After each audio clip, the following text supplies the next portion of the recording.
मैंने अपने आप को तसल्ली देनी चाहिए कि अगर वह कोई अशरीरी आत्मा होती तो रोशनी में कैसे बैठी होती। आत्मा तो प्रकाश से दूर भागती है। हो सकता है मुझे डराने के लिए मन गढ़ंत कहानी सुना रहा होगा, और जैसे ही मेरी नजर घूमी वह ओझल हो गया होगा। उस समय असीम भय का होने लगा अनुभव। फिर मैंने सोचा क्यों न अंदर से दरवाजा बंद कर दिया जाए। बड़ी ही मुश्किल से मैं उठकर खड़ा हुआ, लगा जैसे हाथ पैर में शक्ति ही नहीं है। किसी तरह उठकर दरवाजा बंद कर दिया भाड़ से, और भीतर की ओर से सिटकनी थी, तुरंत उसे भी चढ़ा दिया। कुछ निश्चिंतता मिली। जैसे ही मैं दरवाजा बंद करके पलटा, यह क्या, सहसा दीपक एक झटके से बुझ गया। हे ईश्वर, अब तो जान की खैर नहीं। जेब में माचिस तक नहीं। सूटकेस कहाँ गया और चौकी किधर है वह भी ठीक से याद नहीं। चारों तरफ गहन अंधकार और स्तब्ध नीरवता। उस शांत और सन्नाटे में केवल मेरे श्वास की मध्यम आवाज सुनाई दे रही थी। किंतु कुछ क्षण शांत खड़े रहने के बावजूद भी मेरी मनोदशा काम नहीं कर रही थी। तभी अपने ऊपर हंसी आई कि अभी तो दरवाजा बंद किया है, उसे खोल दे ताकि तारों की कुछ रोशनी तो अवश्य आएगी। कुछ देर पहले जिधर दरवाजा था हाथ बढ़ाया, लेकिन यह क्या, दरवाजा किधर गया? अभी अभी तो दरवाजा बंद कर घूमा था और तभी दीपक बुझ गया। मैंने अंदाज से आगे बढ़ा और सोचा छोटा सा तो कमरा है, दीवाल पा जाने पर दीवाल के सहारे ही टटोलते टटोलते दरवाजा खोज ही लूंगा। मैं डरते डरते आगे बढ़ा, यथासंभव चुपचाप एक एक कदम रखता हुआ आगे बढ़ता ही जा रहा था। अरे यह क्या, 20 कदम रख चुका था। जहां तक मुझे याद है 10 से 12 फुट का ही कमरा था, लेकिन अब तक कुछ समझ में नहीं आ रहा। कमरे का और छोर ही पता नहीं चल रहा है। यह कैसे हुआ? न तो खिड़की का पता, न तो दरवाजे का नामो निशान।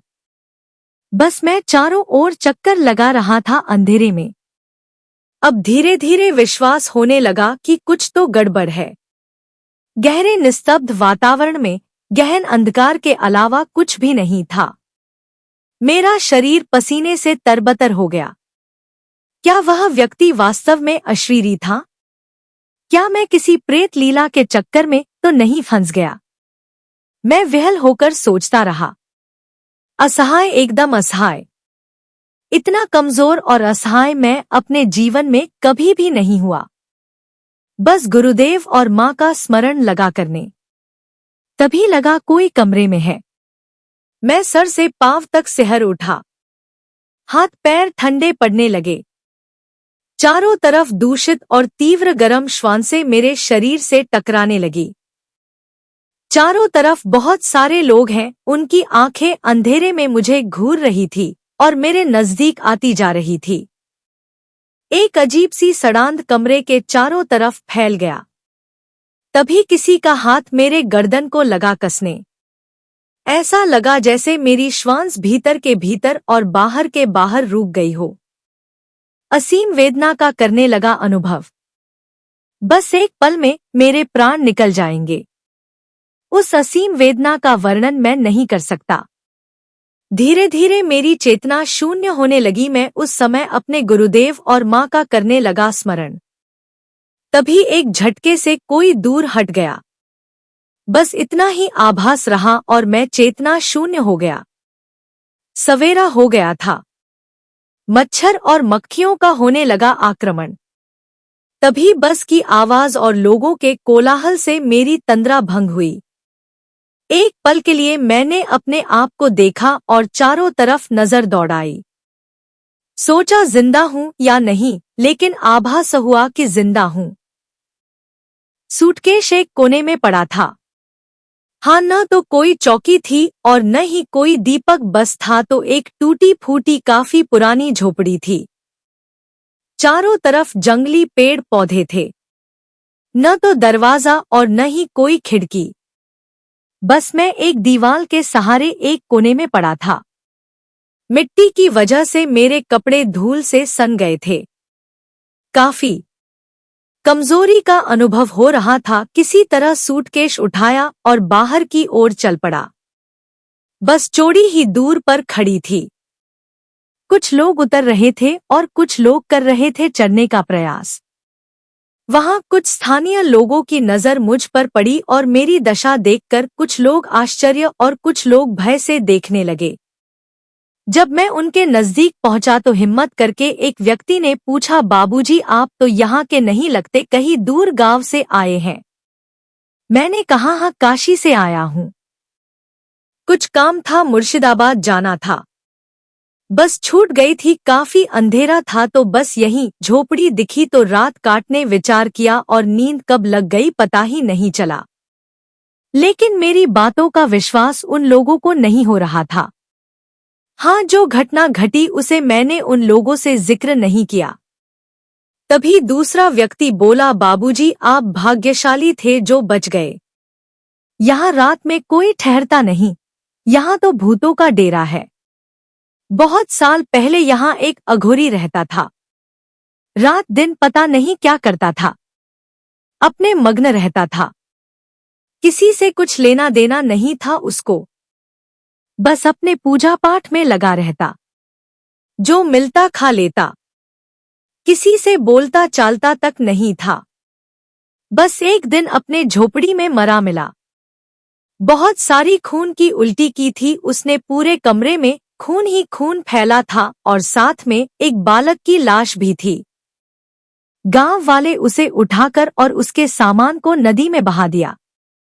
पुलिस के लफड़े में कौन पड़ता। बहुत वर्ष हो गया, आज भी वह रात यहीं आस पास ही गुजरता है। उसकी छाया दिखती है, इसलिए कोई रात में यहाँ नहीं रहता। तभी तीसरा व्यक्ति हंसते हुए बोला, शायद उस अघोरी की आत्मा को बाबूजी पर दया आ गई इसलिए बाबूजी बच गए। मेरे मन की जो स्थिति थी और भयानक दृश्य से जो मैं गुजरा था, इन बेचारों का क्या पता। बस किसी तरह कलकत्ता वापस आकर 1-2 दिन आराम कर सीधे बनारस वापस जाना चाहता था। बस में बैठ गया। चाय पीने की इच्छा हुई।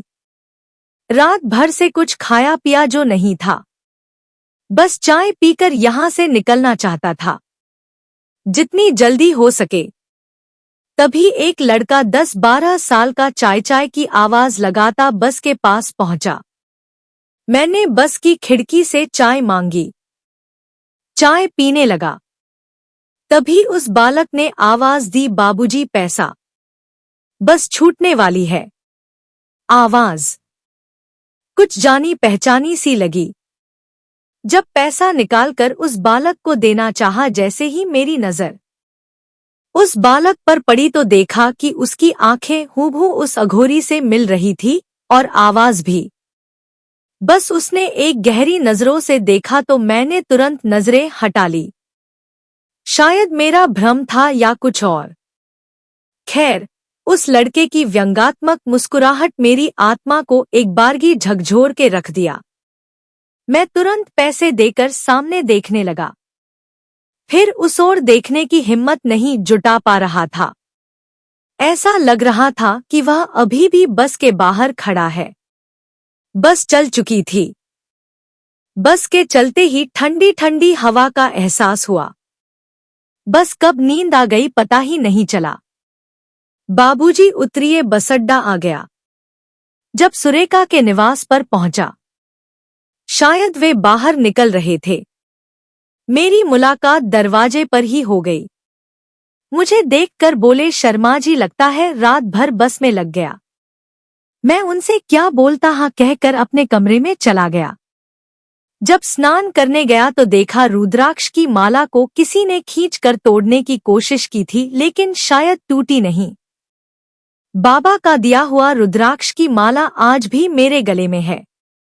उसे कभी भी अपने से अलग नहीं करता। शायद माला ने ही मेरी जान बचाई उस रहस्यमय व्यक्ति से। बनारस वापस आ गया। महीनों तक मन में उस रात की घटना का आभास होता रहा, लेकिन एक बुरा स्वप्न समझकर भूल गया और फिर अपनी खोज में जुट गया। कुछ दिनों बाद उस आत्मा के बारे में पुनः चिंतन किया। काश वह लालच न करता, तंत्र मंत्र की पुस्तकें पढ़कर उसकी जिज्ञासा जागृत न हुई होती कि साधना द्वारा पिशाच सिद्धि करके अपार धन दौलत और नाम कमाने की। साधना के सारे नियम ताक पर रखकर वह व्यक्ति जल्दी से सिद्धि प्राप्त करने की लालसा आज तक भटकने को मजबूर कर दिया उसकी आत्मा को। उन कथित साधकों के लिए एक संदेश है कि तंत्र मंत्र की पुस्तकें पढ़कर या कम ज्ञान होने वाले तांत्रिक साधु के चक्कर में पड़कर अपना सर्वनाश कर बैठते हैं। उनके लिए न तो यह लोक ठीक होता और न ही वह लोक। इस संसार में अपने नियम होते हैं।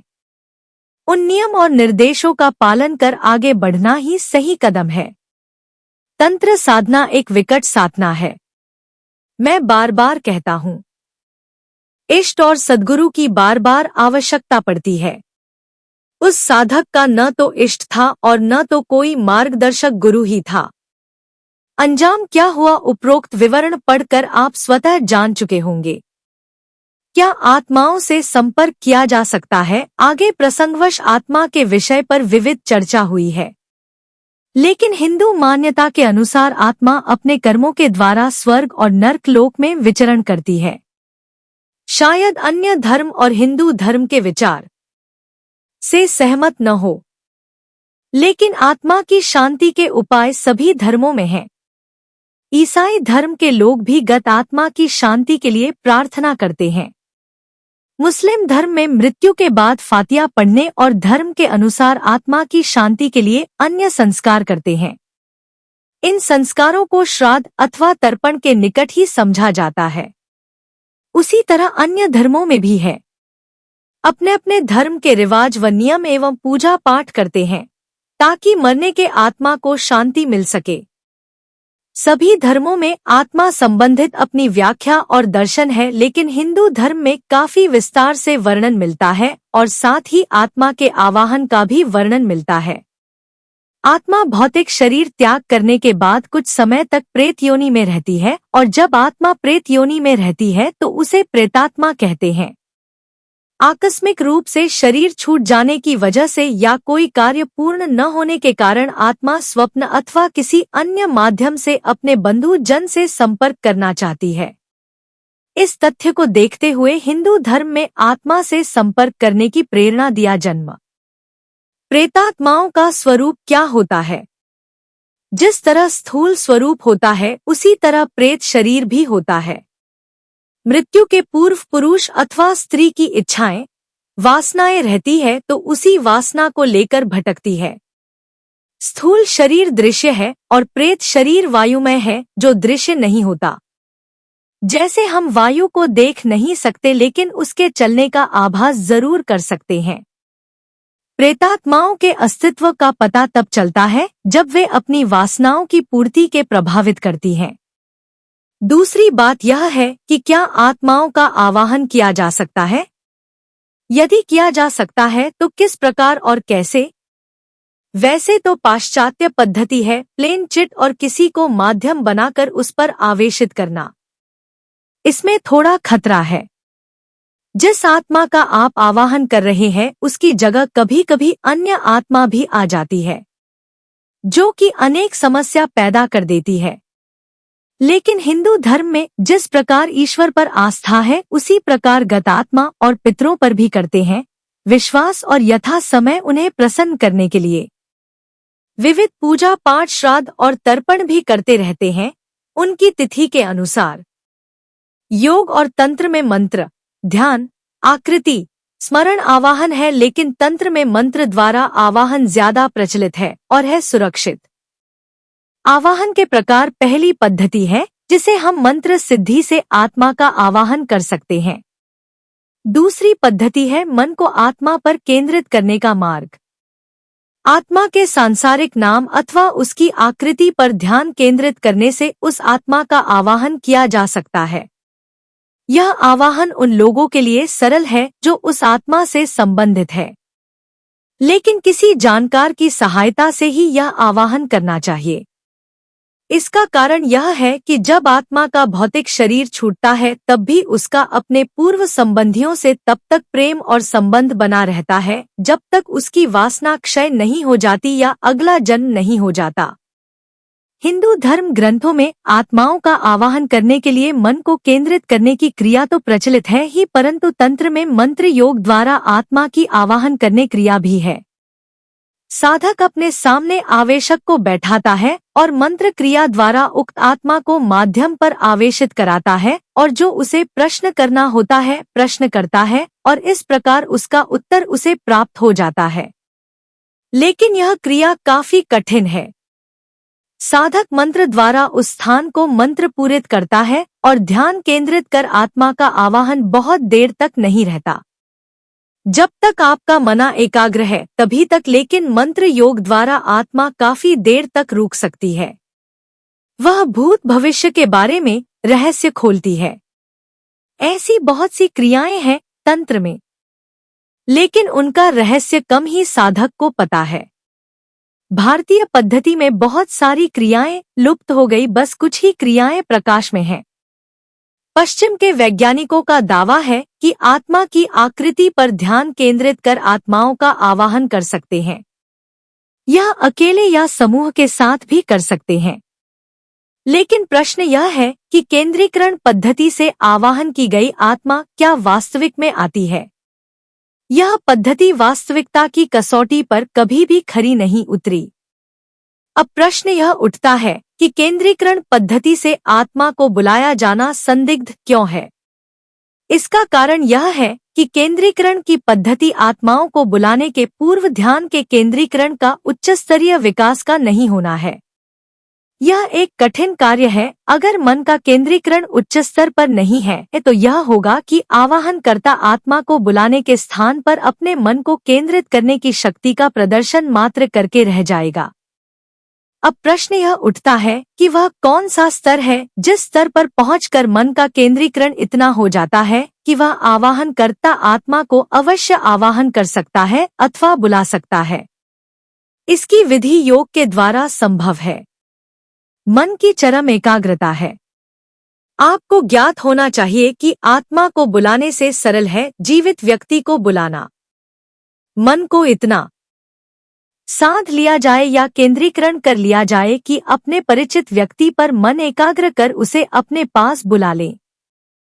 जिस व्यक्ति को भी चाहे, फिर वह व्यक्ति चाहे दूर हो या हो नजदीक, अगर आवाहन करके उसे बुला सकते हैं तब समझे कि आपके मन का केंद्रीकरण हो गया है।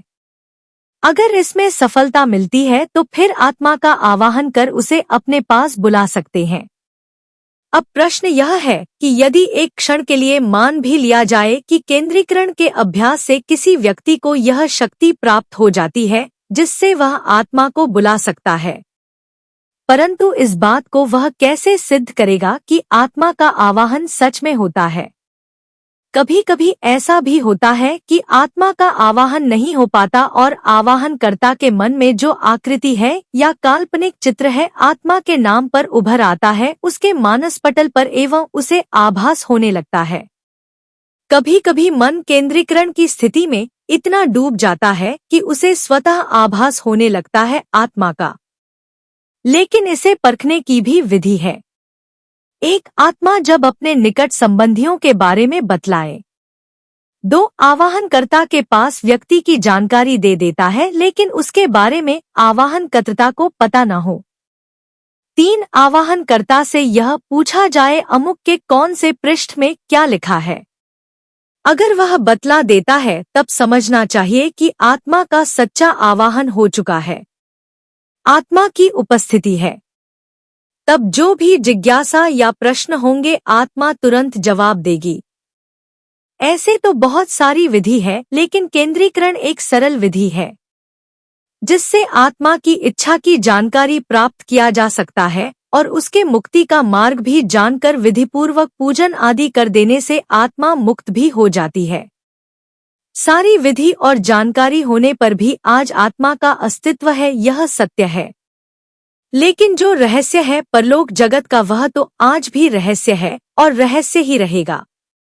मैंने अपना संपूर्ण जीवन दे दिया आत्माओं के रहस्य को जानने के लिए, लेकिन एक परत खुलती है तो दूसरी परत विशाल रहस्यमय घेरे में मुझे ले लेती है। आज भी मेरे लिए यह जगत और अभौतिक जगत दोनों रहस्यमय है।